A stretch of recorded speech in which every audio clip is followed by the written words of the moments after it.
A wave of university closures seems to be on the horizon. This fall, 1,477 new students failed to show up for enrollment at Guangdong Baiyun University, possibly due to high tuition fees. Even middle-class families are now struggling to afford their children's education. In Beijing, the international elite school Nord Anglia has shut down its campus, and in Shenzhen, Houde Academy is also facing closure. Education has become one of the main reasons many ordinary families are falling back into poverty. Meanwhile, numerous university expansion projects in China have been halted, signaling the arrival of an era of oversupply in higher education. Many families in China are struggling to afford university tuition due to the economic slowdown and high unemployment. Some students have chosen to drop out of college, while many graduates are unable to find jobs. These challenges have led to the closure of several universities. This year, several university expansion projects were halted, raising concerns about a possible oversupply of higher education institutions in China. In January this year, construction of Beihang University's Qingdao campus was paused. In March, Guangxi Minzu Vocational College abandoned its plans for a new campus due to financial problems. In April, Sichuan Normal University's Qingbaijiang campus and Jilin Academy of Arts also stopped construction. Then in June, work on the Qingdao campus of the University of International Business and Economics came to a sudden halt. Beyond these well-known universities, plans for 18 other new campuses were quietly shelved before construction could even begin. This trend suggests that China might be entering an era of excess universities. Some regions have seen a rapid rise in the number of universities in recent years. In Henan Province, for example, two research institutions, Beijing Institute of Technology's Zhenzhou Research Institute and Shanghai Jiao Tong University's Zhenzhou Research Institute, were established last year. Henan also added 12 new schools, including Shanchu Preschool Teachers College and Zhenzhou Academy of Fine Arts. With a total of 168 universities, Henan now ties with Jiangsu for the most in China, surpassing Shandong and Guangdong provinces. In Shenzhen, Guangdong Province, new universities have opened almost every year to address the lack of higher education resources. By 2025, Shenzhen is expected to have 20 universities. However, as major construction projects are paused, the once busy era of campus expansions appears to be coming to an end. Analysts say financial challenges are the main reason behind the sudden slowdown in university expansion. Even top universities can't function properly without adequate funding. Running a university requires ongoing investment, similar to maintaining high-speed rail or metro systems. While construction may be relatively straightforward, operations and maintenance are costly and complicated. Without sufficient resources, campuses risk becoming underused or wasting funds. Budget reports from 2023 show the enormous cost of running universities. Tsinghua University had a budget of 41 billion yuan, followed by Zhejiang University with 31 billion yuan, Shanghai Jiao Tong University with 26.5 billion yuan, and Peking University with 22 billion yuan. These figures highlight the heavy reliance on central government funding and local subsidies. At the same time, land sales, a major revenue source for local governments, have been declining across most provinces for 4 straight years. For example, in June, Zhejiang Province generated only 25.7 billion yuan from land sales, barely enough to fund Zhejiang University for a year. Many other institutions also face financial difficulties. Tight budgets have led some schools to cancel dormitories for full-time master's students, requiring them to find their own housing. This reflects how tight university funding has become. Another factor in halting expansion is a concern over worsening talent migration. Many university graduates are moving to southeastern coastal provinces for jobs, leaving inland regions struggling to retain talent. For example, most Xi'an Jiatong University graduates choose jobs with companies like BYD, Huawei, and Alibaba, which are based in coastal provinces such as Guangdong or Zhejiang. This trend means provinces like Shaanxi are funding education for talent that benefits other regions. Wuhan in Hebei province has also been impacted. In 2021, only 56.6% of Wuhan's university graduates stayed in the city. Even at top institutions like Wuhan University, Wuhazong University of Science and Technology, the retention rate was as low as 20% in 2017. With local governments facing financial strain, they are less willing to invest in training talent for other provinces. China's changing demographics are another challenge. The country's birth rate has been declining for years, which could lead to an oversupply of universities in the future. In 2023, China reported 9 million births, down from 9.6 million in 2022. This marks the seventh consecutive year of decline. As a result, some kindergartens are already closing. Experts predict this domino effect will reach universities in about 15 years. A vocational college in Yunnan has already faced enrollment challenges for over a decade. Despite efforts by staff, the school's enrollment rate for new students is less than 50%. At some institutions, the rate is as low as 20% to 30%. Researcher Cu Jiahui at the National Institute of Education Sciences says higher education in China is reaching a wide coverage. This means overall demand for university degrees is declining, and some schools may face closures. Director Xiong Shi of the 21st Century Education Research Institute believes vocational colleges will be the first to close, but the trend may eventually impact some general undergraduate institutions. A large number of university expansion projects have been halted, and at the same time, the value of degrees is declining. At many universities, the number of postgraduate students has already surpassed or is about to surpass the number of undergraduates. This has created an unusual imbalance between two groups. For example, Lanzhou University announced that by 2024, its postgraduate enrollment will surpass undergraduate enrollment for the first time. This change is not an isolated phenomenon, but rather the result of a continuous expansion in the university's postgraduate admissions in recent years. Since 2019, the number of postgraduate students admitted annually has already surpassed that of undergraduates. Zhejiang University of Technology is seeing a similar trend. In 2024, for the first time, the number of postgraduate students will exceed that of undergraduates. According to data released by the university, 5,382 postgraduate students and 5,342 undergraduates were admitted in 2024, making the graduate to undergraduate ratio greater than 1:1. This pattern is also evident in Beijing. Data from the Beijing Municipal Education Commission shows that in 2023, the city's universities were expected to have around 296,000 students graduating. Of these, approximately 160,000 were postgraduates, outnumbering undergraduates by 30,000. The same trend can be seen in Shanghai.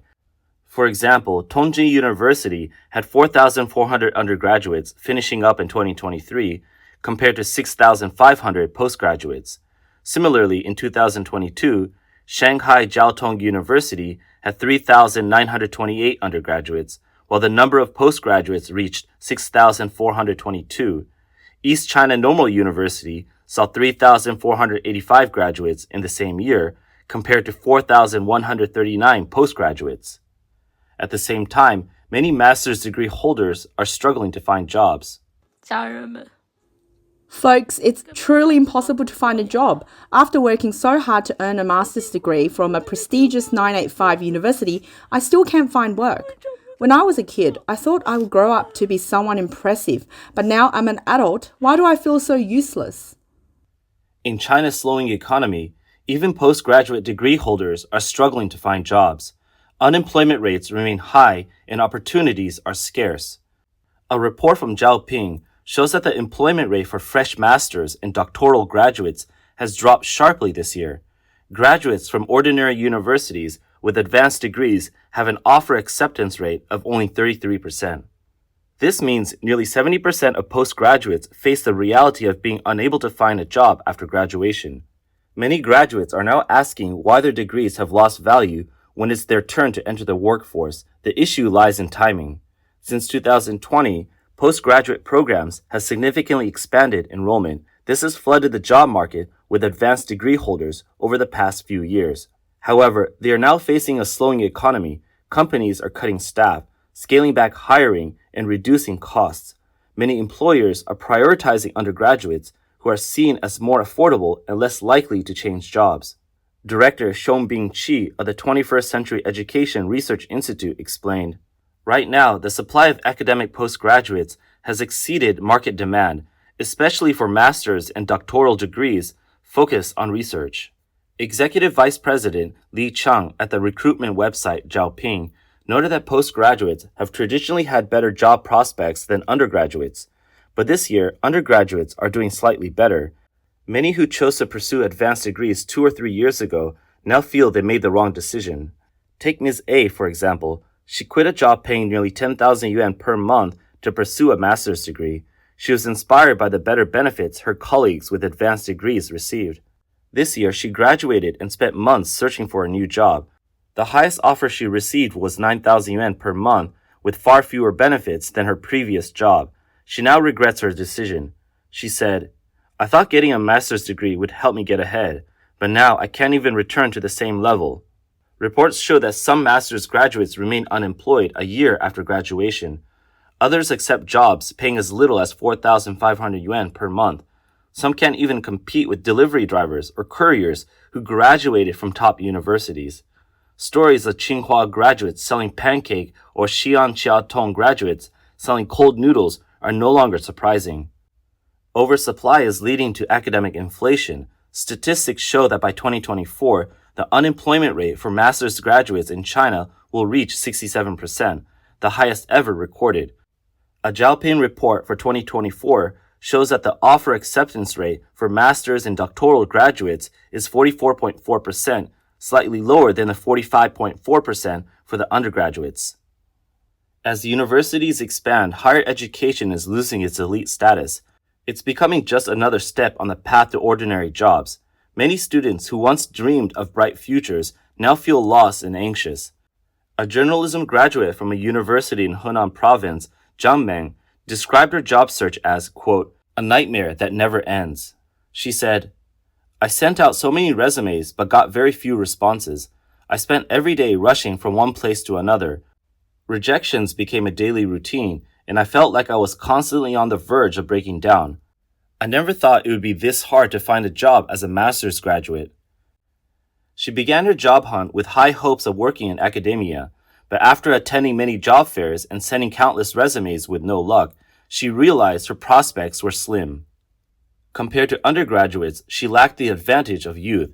Compared to PhD holders, her qualifications weren't competitive. She felt stuck in the middle. After many setbacks, she lowered her expectations and began applying for teaching positions at primary and secondary schools. Even then, she faced fierce competition from top university graduates, overseas educated PhD holders, and master's graduates from elite schools. Eventually, she found a temporary job as a substitute teacher at a small school in a third-tier city. Zhang feels frustrated by the harsh reality. She invested 2 or 3 more years in her education, spending extra time, money, and effort, but the gap between her expectations and reality has been hard to accept. In response to the job crisis, many universities are cutting programs. In 2019, 367 programs were canceled nationwide. By 2022, that number has risen to 925, and in 2023, it reached 1,670. Popular fields like civil engineering, international trade, and finance are losing their appeal. For decades, China's booming infrastructure development created high demand for talent in the construction industry, making civil engineering a popular major at universities. However, as the housing and infrastructure sectors slowed, job opportunities and salaries in the industry shrank. This decline has also led to a drop in student interest in civil engineering degrees. At China's top engineering universities, admission scores for civil engineering programs have fallen sharply, and the number of students enrolling has decreased. According to the South China Morning Post, a faculty member from Tongji University's School of Civil Engineering revealed that the university has reduced undergraduate admissions for the program over the past 4 to 5 years. He explained that civil engineering used to be a top choice for high-achieving students looking to transfer majors within Tongji University. However, in recent years, more students are transferring out of the program than transferring in. Hunan University is facing the same trend. In 2022, nearly 100 students transferred out of its civil engineering program and none transferred in. Changsha University of Science and Technology and Shantung University have also reported similar numbers. According to Science China Daily, the number of universities offering civil engineering programs grew from 392 in 2008 to 572 in 2022, but now this trend is reversing. In August 2024, Shandong University announced it would cancel 7 programs, including civil engineering and water resources engineering. China University of Petroleum and Beihang University are also cutting similar programs. Admission scores for civil engineering have fallen at most universities. With fewer jobs in the industry, civil engineering graduates are struggling to find relevant work. Meanwhile, China's college graduates face increasing challenges in the job market. Official data shows that in 2025, the number of college graduates will reach 12.2 million, an increase of 430,000 from 2024. Compared to the more than 8.7 million college graduates in 2020, the number of graduates in 2025 is expected to increase by nearly 40%.